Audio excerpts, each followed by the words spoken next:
आज हम लोग हिस्ट्री की शुरुआत करें। राइट, हिस्ट्री एक ऐसा विषय है जो आप लोगों के लिए कई बार जो है ऐसा लगता है कि लोगों को इसके अंदर नीरसता नजर आती है, लोग सो जाते हैं। लेकिन अगर हिस्ट्री पढ़ाने वाला अच्छा कोई अध्यापक है तो निश्चित तौर पर आप सभी को ये बताना चाहते हैं कि हिस्ट्री से बेहतर कोई सब्जेक्ट नहीं। कई बार हम बच्चों से पूछते हैं कि what is history, what is history, तो बच्चे कहते हैं इतिहास। दिस इज राइट आंसर और wrong answer? Wrong answer. History को हिंदी में हम इतिहास कहते हैं, ठीक है। ये राइट आंसर नहीं कि व्हाट इज हिस्ट्री, इतिहास। इतिहास में चले जाते हैं वो। हिस्ट्री को हिंदी में हम इतिहास कहते हैं। तो आपको बताते हैं सबसे पहले हिस्ट्री, इतिहास। What is history? हिस्ट्री, इतिहास कहते किसे हैं? तो मानव जीवन का जो बीता हुआ काल है, जो अतीत का काल है, ऐसा काल जो पास्ट का बीता हुआ है, पुराने समय की नई ताजा यादें करा देना ही क्या कहलाता है? इतिहास कहलाता है, या हम लोग इसे हिस्ट्री कहते हैं। आपने सुना होगा अक्सर लोग कहते हैं कि मुझसे पंगा मत लेना, आपको मेरा इतिहास नहीं पता है। तो पास्ट का प्रेजेंट में अध्ययन करना ही क्या कहलाता है? इतिहास कहलाता है। अब बात करते हैं फादर ऑफ हिस्ट्री, इतिहास का पिता किसे कहा जाता है? तो पहला क्वेश्चन आपसे पूछा जाता है इतिहास का पिता किसे कहा जाता है, तो सीधे से आपका राइट आंसर आता है हेरोडोटस। तो हेरोडोटस को जो है वो फादर ऑफ हिस्ट्री या इतिहास का पिता कहा जाता है। आप लोग नोट डाउन भी करते चलेंगे। फादर ऑफ हिस्ट्री, इतिहास का पिता किसे कहा जाता है? तो इतिहास का पिता कहा जाता है हेरोडोटस को। और हेरोडोटस ने एक बुक भी लिखी थी, उस बुक का नाम था हिस्टोरिका।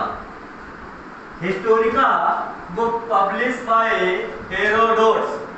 तो हेरोडोटस को इतिहास का पिता कहा जाता है। अब बात करते हैं जो हिस्ट्री है, एक लंबा सा पार्ट है।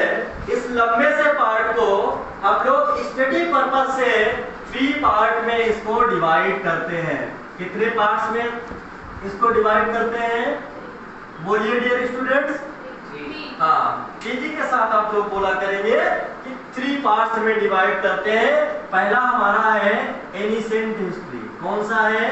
एनिसेंट हिस्ट्री, यानी प्राचीन इतिहास। और दूसरा हमारा आता है मिडिवल हिस्ट्री, इसको हम लोग क्या कहते हैं? मध्यकालीन इतिहास। और तीसरा आपका आता है मॉडर्न हिस्ट्री। कौन सा आता है? Modern history. इसको हम लोग क्या कहते हैं? आधुनिक इतिहास। इसे क्या कहेंगे हम लोग? आधुनिक इतिहास, मॉडर्न हिस्ट्री।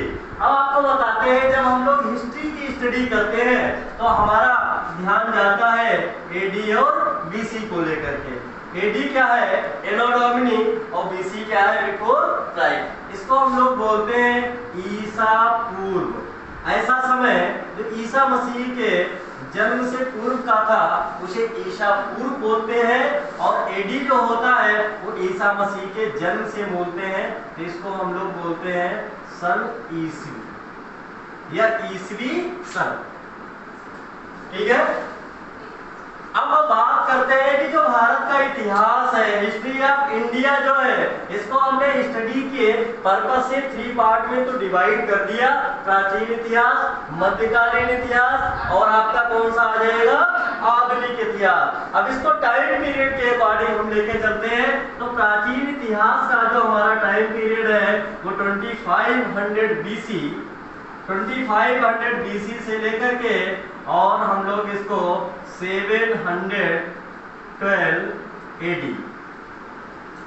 तो आपका इसको हम 711 भी AD कर सकते हैं, यानी 2500 ईसा पूर्व से लेकर के 711 ईस्वी सन तक हम लोग जो स्टडी करते हैं वो स्टडी ऑफ एनिसेंट हिस्ट्री की बात करते हैं। अब मध्यकालीन जो हमारा टाइम पीरियड है 712 एडी से लेकर के, और इसको हम लोग कहां तक रखते हैं, इसको हम लोग रखते हैं 1757 एडी।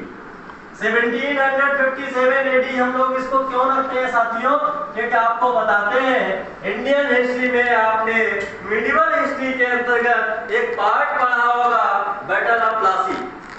प्लासी के युद्ध के बारे में आपने पढ़ा। आज हम लोग हिस्ट्री की शुरुआत करें, राइट।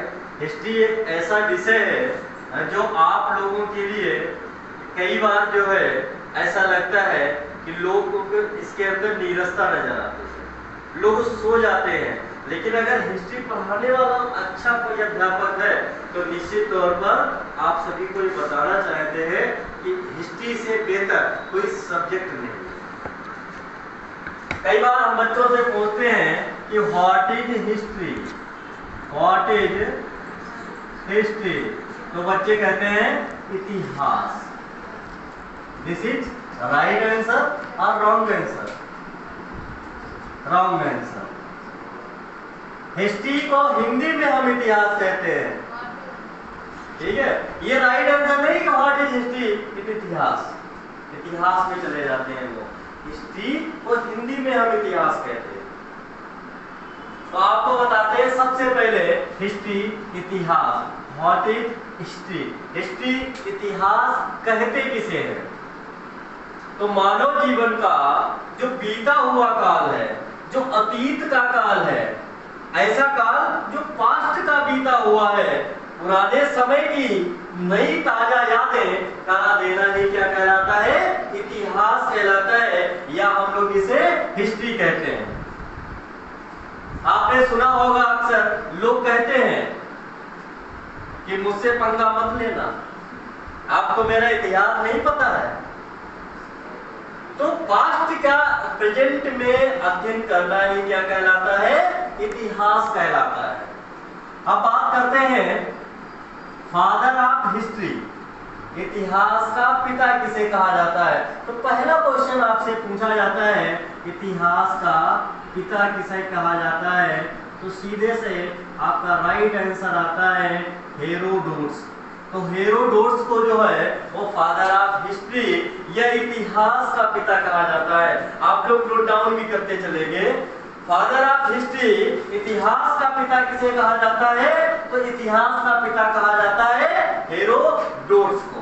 और हेरोडोटस ने एक बुक भी लिखी थी, उस बुक का नाम था Historica. Historica book publish by Herodotus. तो हेरोडोटस को इतिहास का पिता कहा जाता है। अब बात करते हैं जो हिस्ट्री है, एक लंबा सा पार्ट है। इस लंबे से पार्ट को हम लोग स्टडी पर्पस से 3 पार्ट में इसको डिवाइड करते हैं। कितने पार्ट्स में इसको डिवाइड करते हैं, बोलिए डियर स्टूडेंट्स। हाँ, तेजी के साथ आप लोग बोला करेंगे कि 3 पार्ट्स में डिवाइड करते हैं। पहला हमारा है एनिसेंट हिस्ट्री। कौन सा है, एनिसेंट हिस्ट्री यानी प्राचीन इतिहास। और दूसरा हमारा आता है मिडिवल हिस्ट्री, इसको हम लोग क्या कहते हैं, मध्यकालीन इतिहास। और तीसरा आपका आता है मॉडर्न हिस्ट्री। कौन सा आता है, मॉडर्न हिस्ट्री, इसको हम लोग क्या कहते हैं, आधुनिक इतिहास। इसे क्या कहेंगे हम लोग, आधुनिक इतिहास, मॉडर्न हिस्ट्री। अब आपको बताते हैं जब हम लोग हिस्ट्री की स्टडी करते हैं तो हमारा ध्यान जाता है एडी और बीसी को लेकर के।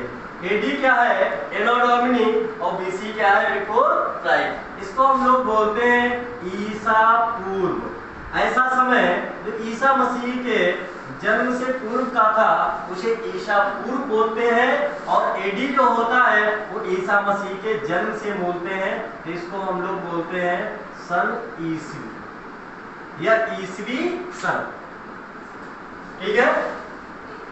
अब बात करते हैं कि जो भारत का इतिहास है, हिस्ट्री ऑफ इंडिया जो है, इसको हमने स्टडी के पर्पस से 3 पार्ट में तो डिवाइड कर दिया, प्राचीन इतिहास, मध्यकालीन इतिहास, और आपका कौन सा आ जाएगा, आधुनिक इतिहास। अब इसको टाइम पीरियड के अकॉर्डिंग हम लेके चलते हैं। तो प्राचीन इतिहास का जो हमारा टाइम पीरियड है वो 2500 BC, 2500 BC से लेकर के और हम लोग इसको 712 AD,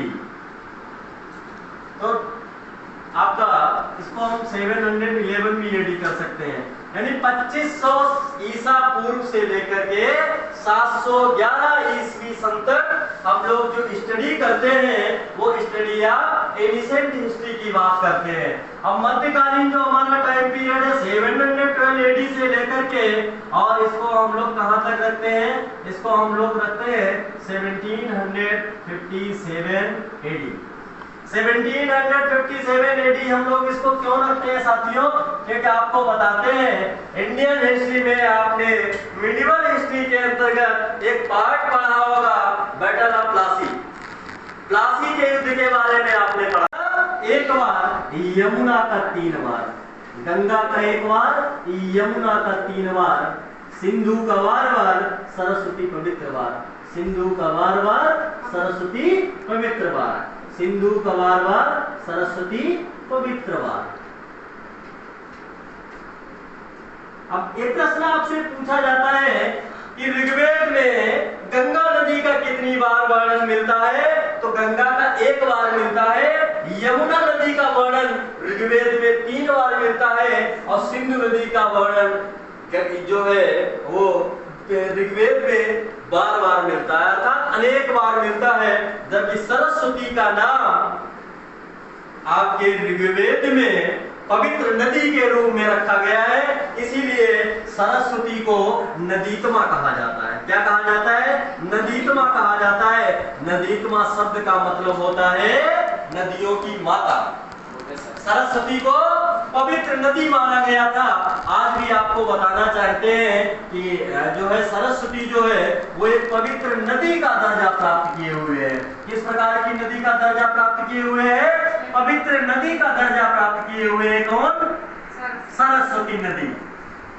गंगा यमुना सरस्वती का संगम आपने देखा होगा प्रयागराज इलाहाबाद में, जहां आपको गंगा की धारा यमुना की धारा तो स्पष्ट दिखाई देती होगी, लेकिन आपको सरस्वती की धारा नहीं दिखाई देती है। इस सरस्वती नदी के समापन की जो रूपरेखा है वो कैसे स्पष्ट हुई, और सरस्वती नदी किस तरह आज हम सभी को दिखाई नहीं देती है, इस पे हमारे महान इतिहासकार जिसमें रोमिला थापर जी आज इस पे स्टडी कर रही है, पीएचडी कर रही है, क्या कि सरस्वती नदी कैसे गुम हो गई। ये तो प्राचीन समय से गंगा यमुना सरस्वती का संगम चलता हुआ आ रहा है।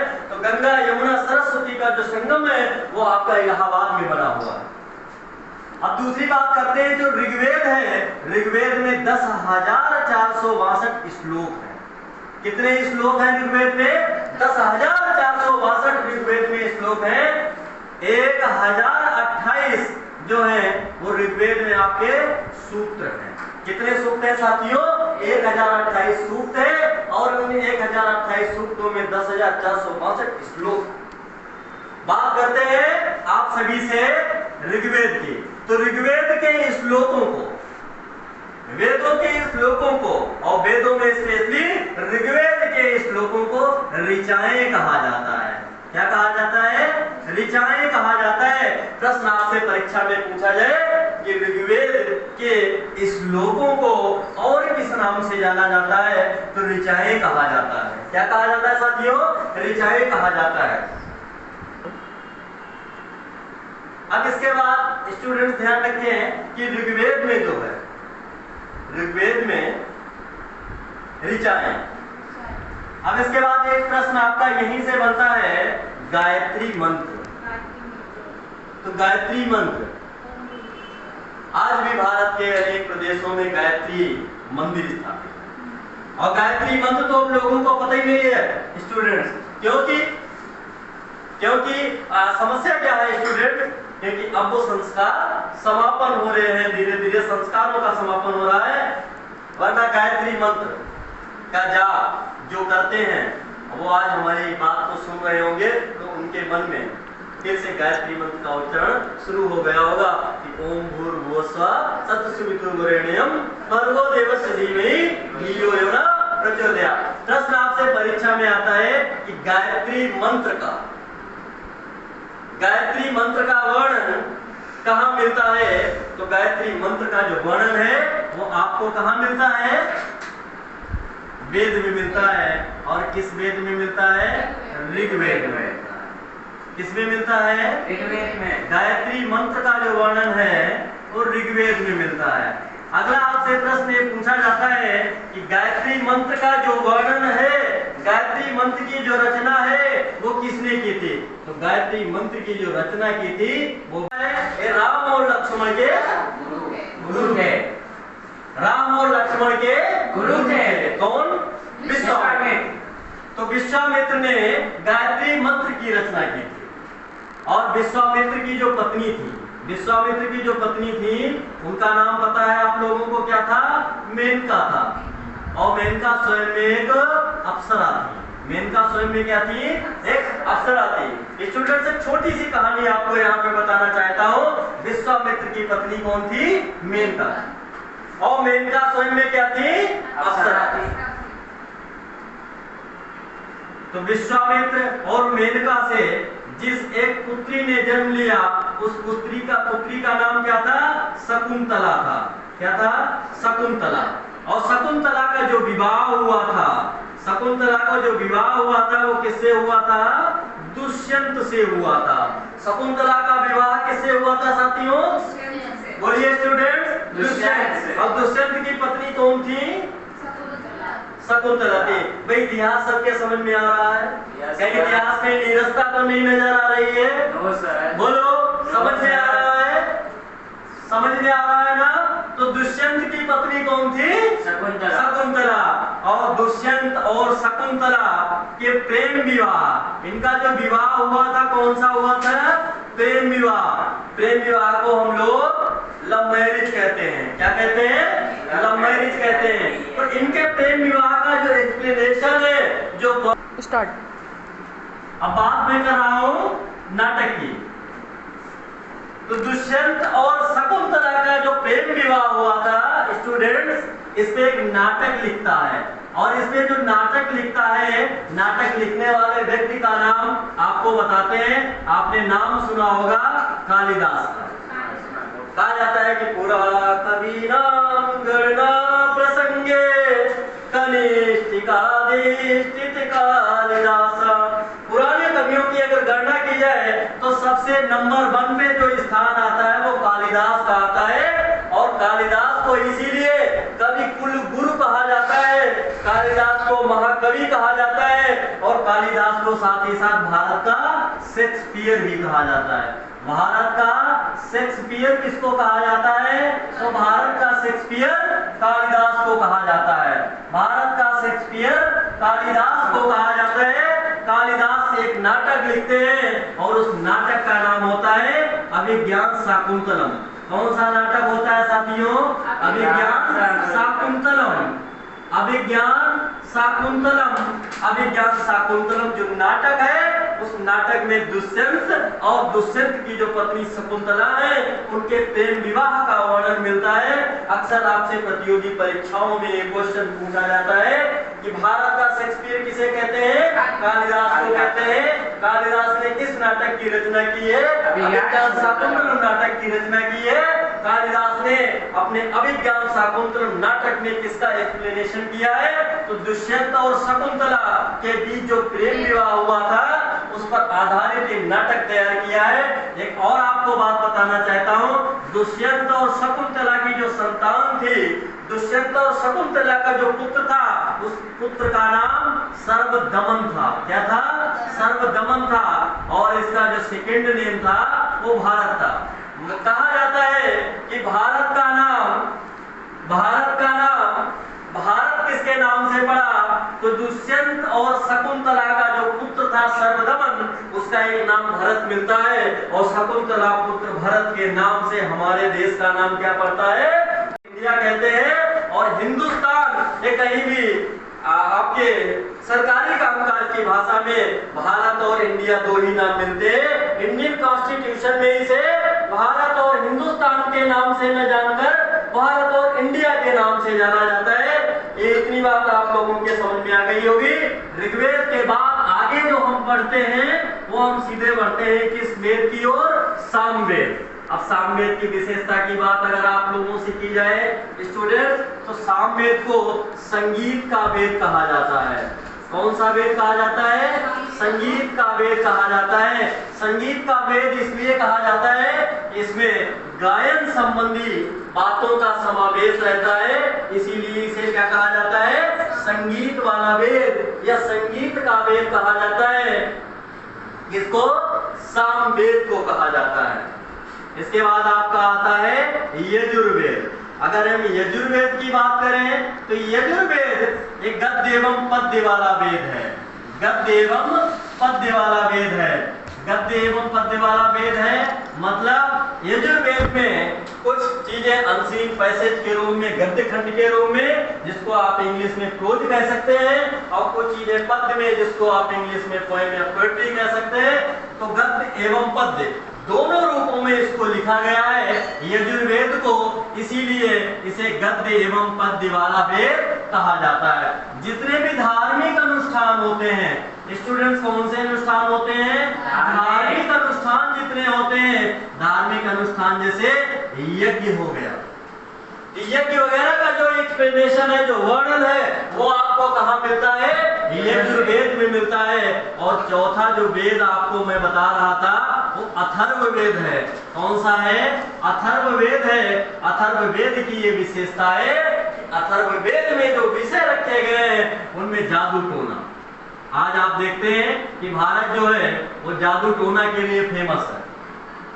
आप कलकत्ता चले जाइए, बंगाल की जो कैपिटल है कोलकाता, वहां आपको सबसे ज्यादा जादू टोना वाले लोग मिलेंगे, क्योंकि बंगाल में सबसे ज्यादा जादू टोने का चलन है। तो जादू टोने का जो वर्णन है वो आपको अथर्ववेद में मिलता है। साथ ही साथ यहाँ पे आपको वशीकरण, जादू टोना, वशीकरण, विवाह, इन सभी से संबंधित जो बातें हैं वो आपको अथर्ववेद के अंतर्गत मिलती है। किस वेद के अंतर्गत मिलती है? अथर्ववेद के अंतर्गत मिलती है। तो इस तरह से साथियों, स्टूडेंट्स, आपको पता होना चाहिए कि भारत में, तो इसीलिए आपको साथियों पता होना चाहिए कि जो भारत में है, भारत में प्राचीन इतिहास की जानकारी के लिए सबसे पहले हम धार्मिक ग्रंथों को उठाते हैं, और उन धार्मिक ग्रंथों में सबसे पहले हम बात करते हैं किसको? वेद को लेकर के। अब आप सभी स्टूडेंट्स को कंफर्म भी हो गया होगा कि हमारे यहाँ वेदों की संख्या कितनी मानी गई है? 4। ऋग्वेद, सामवेद, यजुर्वेद, अथर्ववेद और नाट्य शास्त्र के प्रणेता भरत मुनि ने। और एक प्रश्न और आपसे पूछा जाता है, इन वेदों का रचयिता कौन सा? तो महर्षि कृष्ण द्वैपायन वेदव्यास, महर्षि कृष्ण द्वैपायन वेदव्यास, महर्षि कृष्ण द्वैपायन वेदव्यास ने वेदों की रचना की है। किसकी रचना की है? वेदों की रचना की। महर्षि कृष्ण द्वैपायन वेदव्यास ने वेदों की रचना।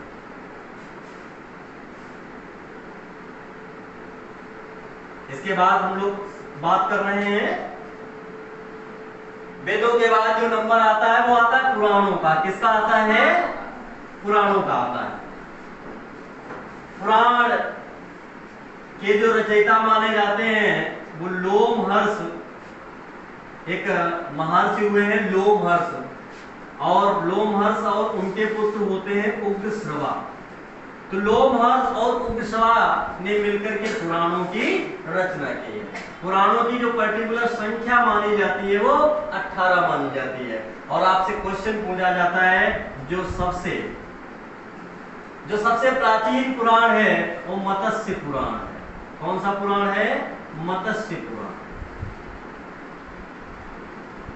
एक क्वेश्चन आपसे पूछा जाता है, जो गुप्त वंश है, आप हिस्ट्री पढ़ रहे हैं, प्राचीन इतिहास पढ़ रहे हैं, आगे चल करके आपको बताया जाएगा कि गुप्त वंश के बारे में आपको बताएंगे। तो गुप्त वंश की जो जानकारी है वो वायु पुराण में मिलती है। किस पुराण में मिलती है? वायु पुराण में मिलती है। इसके अलावा आपने देखा होगा, जब कोई एक्सपायर हो जाता है तो उसके घर परिवार वाले उसके बाद की स्थिति क्या रहती होगी, व्यक्ति के एक्सपायर होने के बाद की कंडीशन क्या रहती होगी, इसके लिए लोग उनकी भटकती हुई आत्मा को कहां कहां भटकना पड़ता है, जो आत्मा उनकी भटक रही होती है, उसके बारे में जानकारी जुटाने के लिए लोग गरुड़ पुराण का पाठ घर पे करवाते हैं। इस तरह हमारे यहाँ जो है 18 पुराण है, और इन 18 पुराणों को पढ़ करके हम भारत के प्राचीन इतिहास के बारे में जानकारी जुटा लेते हैं। इसके बाद नंबर आता है हमारा किसका? शास्त्र का नंबर आता है। शास्त्र